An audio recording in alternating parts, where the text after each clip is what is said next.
As the heavily laden truck crept through the mist-shrouded outskirts of Denver, no one could have imagined I was carrying a secret with the power to unravel everything. The silence was oppressive, the kind that weighs on your soul. The endless road stretched before me, bordered by bare trees reaching their spindly branches skyward. Their eerie silhouettes writhed in the dense, frigid fog. A faint moonlight struggled to penetrate the gloom, casting an otherworldly sheen that made everything seem surreal, as if I'd driven straight into a dark dream. My hands clenched the steering wheel of my weathered Peterbilt, its lights cutting feeble paths through the murk. The diesel engine rumbled steadily beneath me, its ominous drone echoing the unease in my stomach. The cargo lay secured in the sealed trailer beside me. Massive steel containers, firmly locked, radiating cold. Their contents remained a mystery. My instructions were simple. Transport, don't investigate. A sealed envelope marked top secret in bold crimson lay on the empty seat, tempting me with its secrets, but I maintained my focus on the road ahead. Still, doubt crept in. This delivery felt different, more significant than my usual jobs. That's when everything changed. A glint caught my eye in the mirror. Twin spots of white light morphed into an approaching crimson glow. A police vehicle, running silent, steadily closing the gap. My heart thundered in my chest. This wasn't some standard checkpoint. They weren't checking registration or equipment. They had intelligence. Cold sweat trickled down my temple. My grip tightened until my fingers hurt. Deep down, I knew they were after my cargo. Whatever lay in those containers was serious enough to draw law enforcement out in these dark hours. I acted instinctively. Flooring the accelerator, the truck surged forward with enough force to shake my teeth. The entire vehicle trembled violently, but responded, plowing through the fog at dangerous speed. The red lights diminished briefly, only to return with greater intensity. They were closing in. The engine wailed, the landscape became a blur, and the fog enveloped everything. Despite barely seeing beyond the hood, I pressed on. There was no stopping now. Not until I understood what kind of mess I'd stumbled into. Hey folks, let's take a quick break from this intense chase. Where are you tuning in from? Give us a shout in the comments. And if you're enjoying this thrilling tale, don't forget to hit subscribe to stay with us. Because believe me, things are about to get even more intense. I'm Caleb Warwick, a seasoned trucker with Grayson Haulage. After half a decade traversing America's highways, I've weathered my share of challenges. From treacherous blizzards to midnight breakdowns, I've faced them all. My personality suits this solitary profession, reserved, dependable, resilient as steel.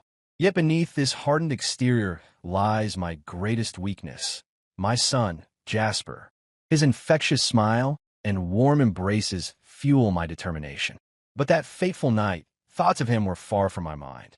I was hurtling into darkness, pursuing phantoms, unaware that one split-second decision would entangle me in a web of deception and criminal activity I couldn't escape. That fog-shrouded night near Denver wasn't my initial encounter with danger, but it marked the first time I felt truly trapped.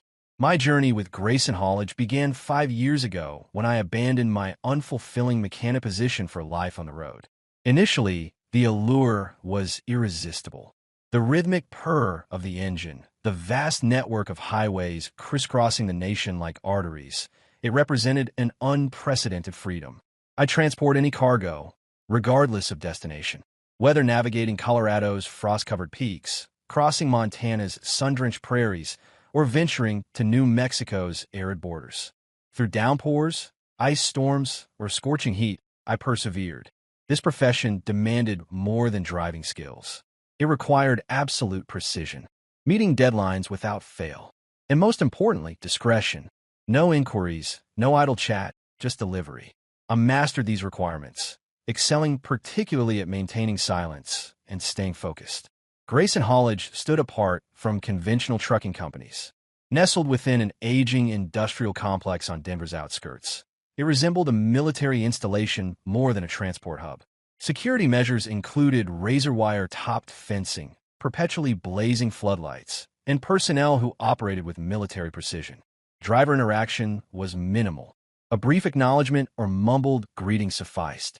Everyone understood the protocol. Complete your assignment, collect payment, maintain silence. This arrangement suited me perfectly. I wasn't seeking companionship. My sole purpose was providing for Jasper and Marissa, ensuring they enjoyed opportunities one never had growing up in a trailer park with an alcoholic father. Amos. Grayson commanded the operation with an iron grip. A lean, weathered man around 50, his granite-hewn features and penetrating gaze could intimidate even the most hardened souls. His communication style was sparse, his demeanor perpetually stern. His trademark attire consisted of a weathered gray coat, its cuffs bearing mysterious stains that hinted at untold activities. Speculation about his background ran rampant. Some claimed military experience, while others suggested more clandestine connections. I remained indifferent to the gossip. His reliability with payments sufficed for me. Through consistent performance, I'd gained his confidence. While most drivers handled routine cargo, industrial components, timber, anonymous crates, Amos occasionally selected me for specialized assignments. These involved unscheduled nighttime deliveries and unofficial routes. I maintained strict discretion, never investigating further, until that fateful Casper, Wyoming assignment. The evening began routinely enough. Fresh from a grueling Boise delivery, exhausted and desperate for refreshment, I received Amos's summons. His office epitomized decay. Deteriorating walls, a battered desk, and a solitary swaying bulb casting eerie shadows. He remained focused on his paperwork, enveloped in cigarette smoke that writhed like a serpent. Without looking up, he pushed a substantial folder forward, speaking my name. Caleb. His voice resembled crushed gravel, deep and coarse. Got a priority shipment for you. Casper, Wyoming. Off-grid warehouse. This one's crucial. You're my only trusted option. I acknowledged as usual, but his prolonged, intense scrutiny felt different. Those piercing, unwavering eyes seemed to evaluate my very essence. The folder's unusual weight and thickness surpassed standard documentation. I glimpsed a crimson-inked handwritten note inside. Priority. No stops. No contact. An unsettling sensation crept along my spine, though I dismissed it as fatigue. I'd managed countless similar deliveries. This should have been routine, yet something felt off. Upon entering my cab and discovering that red-stamped envelope awaiting me, profound unease settled in. I resisted opening it immediately, but as I merged into the darkness, my truck's familiar rumble seemed altered, more intense, more menacing, as if forewarning of impending chaos. Midway to Casper, I encountered a stretch of highway so barren and isolated it resembled a lunar landscape. The road stretched endlessly, devoid of vehicles or illumination, leaving me alone in the encompassing darkness. That's when the anomaly caught my attention. A peculiar silhouette materialized on the roadside, moving with unsettling precision. Initially, I assumed it was wildlife, perhaps a coyote, but its movements seemed unnaturally calculated. My headlights reflected off something, unmistakably metallic. A vehicle, partially concealed by desert vegetation, sat just beyond the asphalt's edge. Its engine silent, license plate indiscernible. Someone maintained surveillance. My heart rate accelerated noticeably. I maintained my course, frequently checking my mirrors, but a dense fog rapidly enveloped the road behind me, obscuring any pursuit. If someone followed, they remained invisible. I attempted rationalization, perhaps a hunter or wanderer, but instinct suggested otherwise. My cargo wasn't ordinary freight, and I'd ventured too far to reconsider. The Casper journey haunted me like an inescapable nightmare. The mysterious shadow, the concealed vehicle, these images tormented me throughout the drive. I reached the warehouse as dawn approached. The facility loomed before me, a massive structure of corroded metal, nestled within a labyrinth of gravel yards and derelict equipment. No identifying markers or lighting existed, save for a single loading bay door that creaked ajar upon my arrival. Two individuals in identical gray workwear emerged, their expressions stoic, their eyes cold and calculating. Their communication was minimal, a grunt and gesture direction. Unload here. I reversed the truck inside, observing as they efficiently transfer the crates via forklift, their movements precise and automated. While I leaned against my truck, consuming lukewarm coffee from my thermos, I overheard fragments of their hushed conversation. Hot cargo. Military specification. My insides churned. The reality I'd been avoiding suddenly crystallized.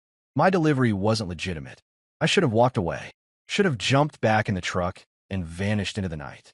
But that crimson-stamped envelope weighed heavily on my conscience. During my return journey, I pulled into a dilapidated truck stop along I-25, a weathered establishment with sputtering neon signs and a lot filled with humming semis. Darkness still cloaked the sky, the air thick with diesel exhaust. I parked in the most remote corner, sheltered from wandering glances, and retrieved my flashlight. My trembling fingers betrayed my nerves as I entered the trailer. One container had a faulty seal, its cover slightly displaced. I forced it open, metal shrieking in resistance. The light beam revealed glossy black steel, rifles, elegant and lethal, packed tightly alongside ammunition boxes. My heart stopped. This wasn't industrial equipment or replacement components. I'd been transporting weapons. Undoubtedly illegal. Amos had manipulated me, transformed me into an unwitting smuggler. Fury surged through me, scalding and acidic. I slammed the container shut, the sound reverberating through the vacant trailer. I needed guidance, and I needed Marissa. She'd have the answers. The journey back to Denver seemed interminable. Questions whirled through my mind, each more cutting than its predecessor. How extensive was Amos's operation? Were other drivers similarly deceived? As I entered our peaceful suburb, dawn was breaking, bathing the residences in gentle amber light. Our home was an unpretentious ranch-style dwelling, white-sided, with a patchy lawn where Jasper loved to romp. I left the truck a block distant, avoiding neighborly inquiries. Gravel crunched beneath my boots as I approached the front entrance, keys rattling in my grasp. Exhaustion consumed me, but thoughts of Marissa's reassuring voice propelled me forward. She'd always been my foundation, my voice of reason when circumstances became overwhelming. I swung the door open, anticipating the familiar scene. Jasper's playthings strewn across the carpet, lingering coffee aromas from her morning routine. Instead, I stood paralyzed. The living area was shadowy, drapes drawn tight, but I saw them clearly. Marissa and Tyson, intimately entwined on the sofa. Her gentle laughter reached me first. Then I noticed his arm encircling her, his head inclined close, murmuring something that sparked her smile. Tyson Hargrove, my childhood companion since our days sharing sodas at the corner store. My vision constricted.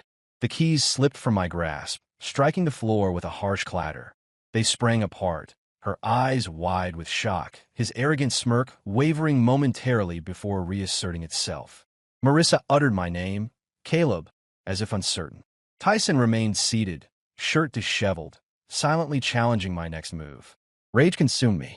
My fist connected with his jaw, the impact reverberating through the room like a thunderclap. Blood trickled from his split lip as he staggered backward, but my assault didn't end there. I drove another punch into his stomach, forcing him to double over in pain. Marissa's piercing scream cut through the air as she clawed at my arm desperately. "Stop it, Caleb. You've lost your mind." Her hysterical voice only intensified my fury. I pushed her aside, gentle enough not to hurt her, but firm enough to continue my onslaught. Tyson retaliated with a wild swing that barely grazed my cheek, but I was quicker. I tackled him to the ground, my knee pressing into his chest as I rained down blows until my knuckles screamed in protest. The room became a whirlwind of her desperate pleas and his pained grunts, a maelstrom I couldn't escape. The wail of approaching sirens pierced the chaos. Red and blue lights strobed through the window curtains. Someone had alerted the authorities. The front door crashed open as two officers burst in, commanding me to cease. I offered no resistance, raising my hands, slick with perspiration and Tyson's blood. They wrenched me away, handcuffs clicking shut around my wrists. Marissa wept as she cradled Tyson, who lay groaning theatrically on the floor. The officers escorted me outside, where the crisp morning air struck my face like a reprimand. Through the window, I caught a final glimpse of her, face buried in his shoulder, and something within me shattered. The weapons, the deception, everything was crumbling. As they guided me into the patrol car, I realized I'd lost far more than employment that night. I'd lost my entire world. The police cruiser's rear compartment reeked of perspiration and synthetic upholstery, a harsh reminder of my life's rapid descent. They transported me to Denver County lockup, my hands still pulsing from the altercation. I sat in a holding cell, examining the deteriorating concrete walls, mentally replaying Marissa's betrayal. The officers dismissed my explanation. To them, I was just another violent offender. 7 days later, I stood before Judge Eleanor Voss in court. She was a lean woman with severely pulled-back gray hair and an intimidating gaze that chilled to the bone. Despite the courtroom's pristine wooden furnishings and humming fluorescent lighting, it felt like a snare tightening around me.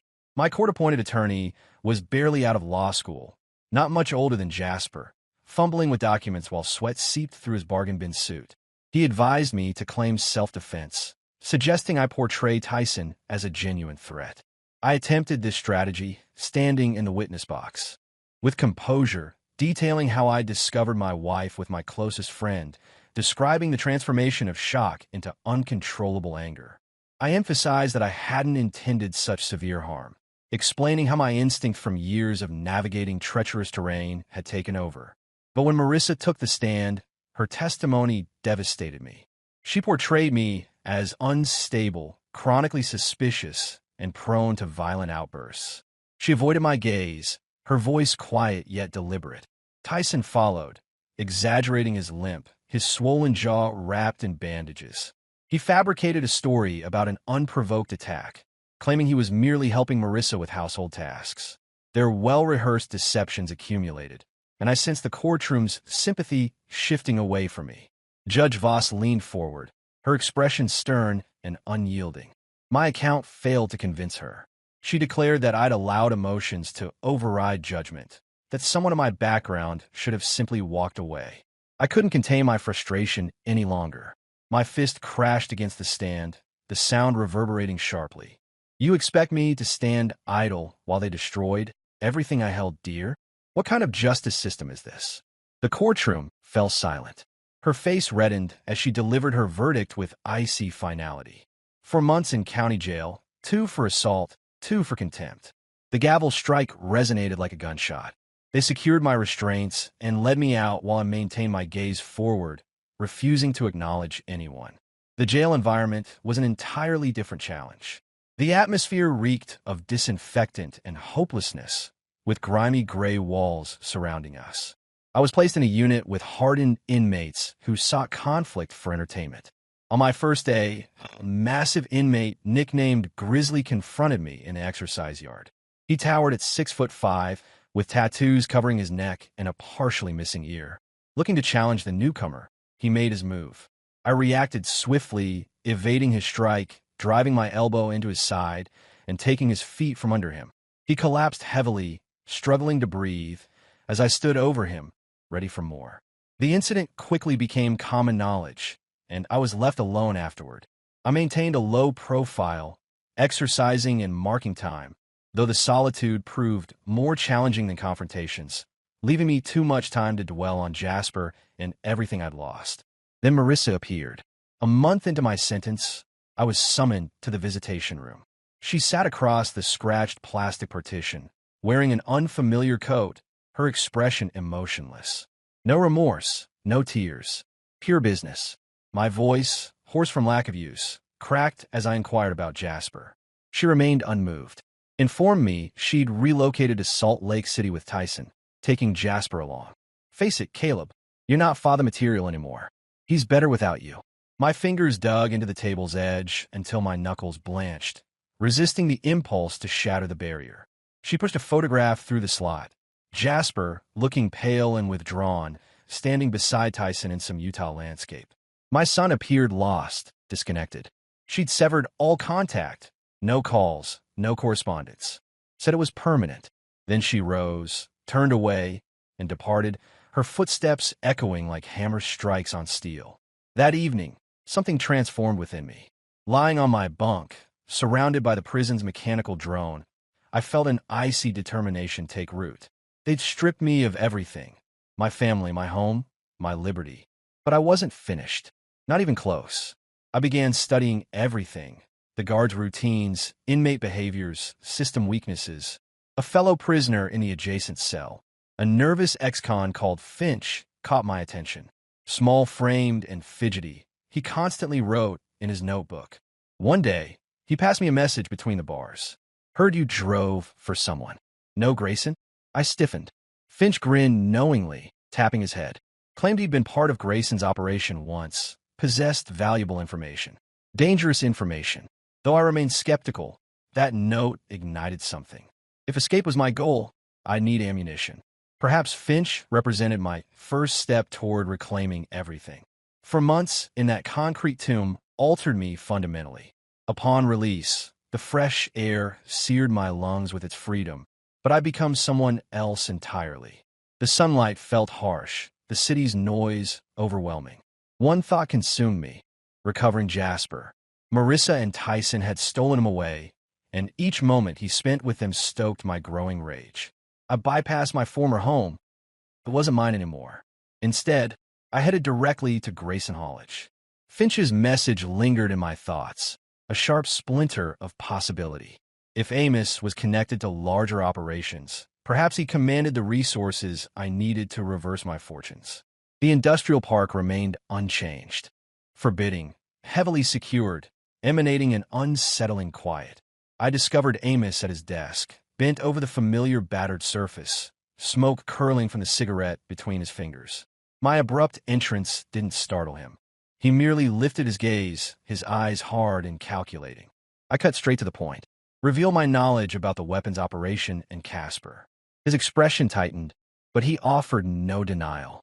Then I played my hand, Tyson Hargrove. My former friend, his corrupt operative, mentioned the photograph Marissa had given me, showing Jasper beside him, and declared my intention to act. Amos extinguished his cigarette, reclined, and assessed me carefully. Finally, he broke the silence. Tyson had become problematic, stealing profits, operating independently. Amos wanted him eliminated. I wanted my son. A mutual arrangement could benefit us both.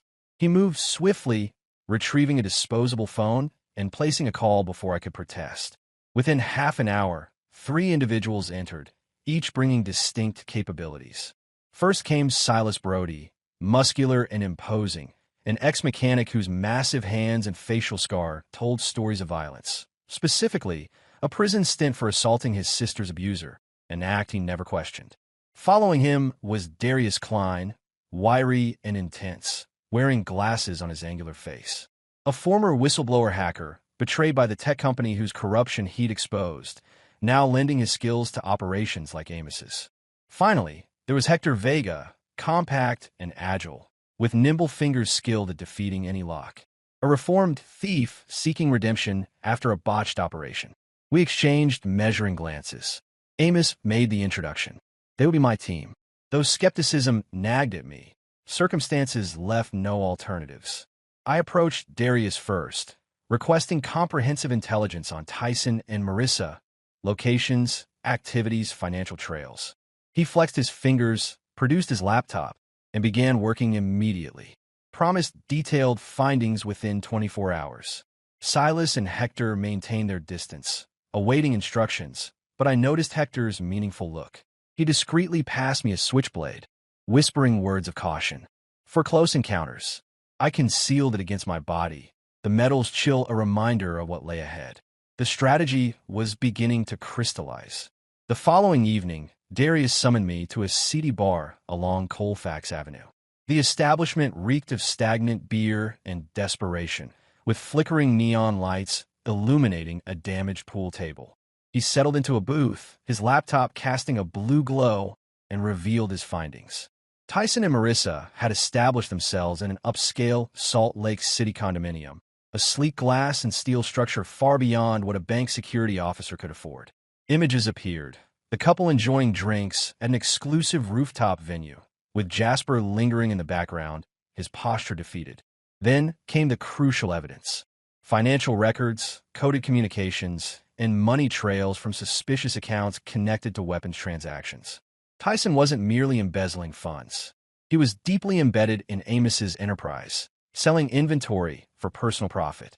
Marissa was complicit, managing property agreements and financial transfers. My hands tightened beneath the table. They were living luxuriously on tainted money while my son withered in their presence. The revelations continued. Darius spoke quietly, leaning forward. He'd uncovered phone records. Tyson had been communicating with someone in Denver. Discussions mentioned eliminating problems, resolving unfinished business. Could reference Amos. Could mean me. My heart raced. If Tyson knew I was free, I might be his first target. I instructed Darius to maintain surveillance, investigate the Denver connection. Silas stretched his neck, offering his support in any confrontation. Hector smirked, manipulating a coin between his fingers, boasting his ability to access any secure storage Tyson might utilize. The bar's ambient noise receded as I focused on the screen, meeting Jasper's vacant gaze. This had evolved beyond vengeance. It was now about survival. Later, alone in a budget motel, I examined Hector's blade gleaming under the lamplight. I tested its sharpness, envisioning Tyson's arrogant expression, Marissa's detached gaze. They believed they'd neutralized me in prison. Their mistake. With Amos's team supporting me, I possessed the means to retaliate. But the phone records troubled me. Someone nearby in Denver, positioned to strike. Sleep eluded me. I maintained illumination, alert to any sounds beyond the thin walls. Whatever Tyson planned, I'd be prepared. And once Jasper was safe, they'd answer for every moment they'd stolen from us. The motel's flimsy walls couldn't muffle the constant drone of traffic, but I remained fixated on the switchblade, watching its metallic surface reflect the faint light. Darius's caution regarding Tyson's Denver operative kept me vigilant, each subtle noise from the building causing me to startle. My heightened awareness wasn't unfounded. 48 hours passed before his call came, his voice strained with urgency. Decoded the phone records. Tyson's been in contact with someone called Reno, a former mercenary leading a local crew. Last evening, they discussed Amos and your mother's residence. Mentioned handling loose ends. Fear gripped my core. Ruth Warwick, my mother, resided in a peaceful bungalow on Denver's outskirts. She'd welcomed me post-incarceration, offering unconditional love and comfort. With Amos potentially hiding there, and Tyson's crew targeting him, she'd become an unwitting target. I quickly briefed Silas and Hector on the situation. Meanwhile, Darius remained focused on his computer, monitoring Reno's phone signal. We jumped into Silas's weathered Chevrolet, the motor roaring as we raced through the city. Darkness enveloped us, with thick clouds obscuring any starlight, and a light rain making the streets treacherous. Ruth's residence was nestled at the dead end of a cul-de-sac, encircled by towering, untamed pine trees standing guard. We left the car 2 blocks away and moved stealthily through the darkness. I noticed Amos's pickup hidden behind her carport, confirming his presence. Guilt gnawed at me for unwittingly pulling her into this situation. Silas checked the surroundings, moving with surprising stealth for his size. His signal confirmed, 2 armed men patrolling the house. Hector produced a slender instrument from his jacket, giving me a knowing look. He managed the locks while we stayed alert. I clutched my knife, palm damp with sweat, as we separated. I approached the rear entrance, crossing the yard where Jasper once chased lightning bugs. A dim light illuminated the kitchen, showing Ruth's shadow moving about. Suddenly, breaking glass shattered the silence from the front. I rushed inside, heart racing, just as Silas crashed through the living room, tackling a masked assailant. The second attacker aimed his firearm at Ruth, but Hector struck swiftly, driving his tool into the man's wrist. The weapon dropped. I snatched it up, pinning him against the wall with my blade at his neck. "Where's Reno?" I demanded. He spat blood and smirked. "You're too late." A third figure emerged from the corridor. Reno, muscular and battle-scarred, wielding a shotgun. He fired, blasting the sofa. Ruth's scream pierced the air as she ducked for cover. I rolled aside and attacked, my blade cutting his arm, disarming him. Silas joined the fray, repeatedly smashing Reno's head against the ground until he lost consciousness. We secured them with electrical cords, panting heavily amidst the destruction of splintered furniture and gun smoke. Ruth embraced me, trembling but resilient. Amos surfaced from below, unharmed, his expression enigmatic. He offered to handle the aftermath. I didn't object. This wasn't finished. A week passed before Darius called again. "Tyson's been rattled," he warned. "With Reno's failure known, he's headed in your direction." Sleep evaded me after that news. We took shifts guarding Ruth's place, maintaining constant vigilance. Then the inevitable occurred. In the dead of night, the back door's lock yielded to tampering. I motioned Silas and Hector to maintain their positions while retrieving the pistol from its hiding spot in the kitchen. The lock mechanism surrendered, and Tyson entered first, carrying a rifle at his hip, desperation evident in his gaze. Behind him, Marissa crept in, gripping a compact revolver, her complexion ashen but determined. The darkness concealed my presence. I waited, controlling my breathing, until they fully entered. Then I illuminated the room. The sudden brightness stunned them.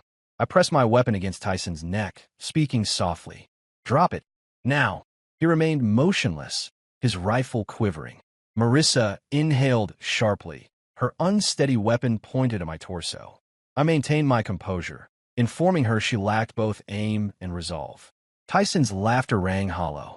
He threatened arson, claiming they'd torched the building with Ruth and me inside, disguising it as misfortune, all to protect their illicit profits and buried truths. Marissa cracked first, pleading desperately. She blamed him, claimed she wanted escape. I remained skeptical, remembering Utah and Jasper. Tyson attacked, raising his rifle. I discharged once, striking his shoulder cleanly. He collapsed, screaming.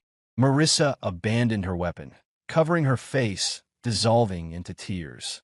I secured the rifle, keeping Marissa at gunpoint. Demanded answers. Tyson, bleeding on the floor, snarled the truth through clenched teeth. They'd planned to eliminate everyone close to their operation. Me, Ruth, anyone. They'd intended to use Jasper against Amos. Marissa just wept defeated. I restrained them both, summoned Silas. He transported Tyson to the garage, administering basic medical attention. Hector staged the scene. Forced entry, justified defense. Law enforcement would handle the rest. Ruth descended, her expression stern, pledging to corroborate my account. Surveying the chaos, watching blood stain her pristine flooring, I felt emotionally numb. They targeted my family. I terminated their threat. Yet the ramifications were still unfolding. The kitchen air was thick with the acrid scent of gunpowder and metallic tang of blood. From the garage came Tyson's pained moans, securely bound, while Marissa huddled against the wall, her violent sobs diminishing to quiet whimpers. Silas maintained his vigilant post, his imposing silhouette blocking the doorway, as Hector methodically cleaned the firearm before positioning it near the compromised back entrance. Everything was arranged to support our narrative. Home invasion, defensive action, justified response. Ruth gripped her teacup with remarkable steadiness despite the turmoil. Her eyes met mine, accompanied by a single, resolute nod.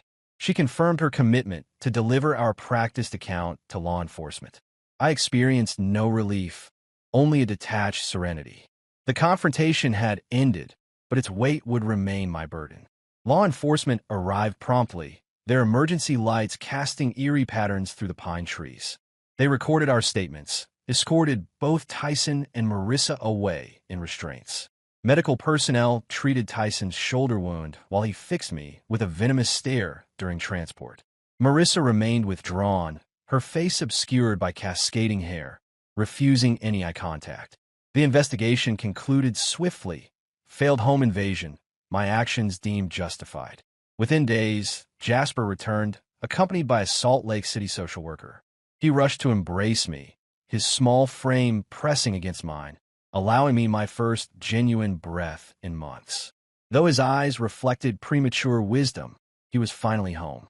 Ruth embraced him too, her quiet resilience anchoring our small family. Trucking became impossible afterward. The industry had extracted its toll, leaving me depleted and ready for change. I liquidated the Peterbilt, securing employment at a local garage near Ruth's residence. The work proved straightforward, hands-on, free from mysterious cargo and hidden agendas. Jasper resumed his education, his laughter gradually returning.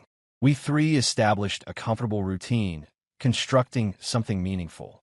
However, the past wasn't finished with us. One evening, Silas appeared, lounging against his Chevrolet in the driveway, carrying a duffel bag. He revealed Amos was merely a minor player in a larger operation. A Texas-based kingpin controlled the entire weapons network. Darius had tracked him. Hector had infiltrated. They needed my involvement. I paused, gazing through the window at Jasper, lounging on the sofa, engrossed in his comic book, while Ruth's gentle humming drifted from the kitchen. Having just reunited with them, hesitation gripped me. But Silas remained patient, explaining that this Texas operative was the mastermind, the one responsible for transforming my existence into chaos. My thoughts turned to Jasper's future, contemplating the values I wanted to instill in him. The importance of standing up for what's right, of preventing evil from prevailing. I extended my hand to Silas, agreeing to join them in 7 days. One final confrontation, not driven by vengeance, but to demonstrate to my son the true meaning of loyalty. The aftermath exacted a heavier toll than anticipated. My marriage had crumbled, trust had evaporated, and precious years with Jasper were forever lost. Sleep often eluded me, haunted by nightmares featuring Tyson's menacing growl or Marissa's desperate cries piercing the darkness. The garage provided stability, the engine grease beneath my fingernails reminding me that I was now creating rather than destroying. Yet the scars persisted, both visible and hidden, an eternal burden. That night in the kitchen had extinguished a part of me, the part that believed in redemption. In exchange, I discovered my purpose. Eventually, Jasper would learn the truth, and I was determined he'd extract wisdom from it. Through the crucible of violence and deception, I'd grasped an essential truth. Loyalty resembles a double-edged sword. Misplace it, and it inflicts devastating wounds. But maintain it faithfully for yourself and those who truly matter, and it becomes your protection. I'd been naive, offering mine blindly to Marissa, Tyson, and an undeserving occupation. Now, I guarded it carefully, reserving it for Jasper, Ruth, and the impending battle. This would be my legacy to him. Choose your loyalties wisely, or risk losing everything. The story concludes here. Did you find the ending fulfilling, or were you surprised? Share your thoughts below. If you enjoyed this tale, remember to like and subscribe for future stories. Thank you for joining us, and we'll see you in the next adventure.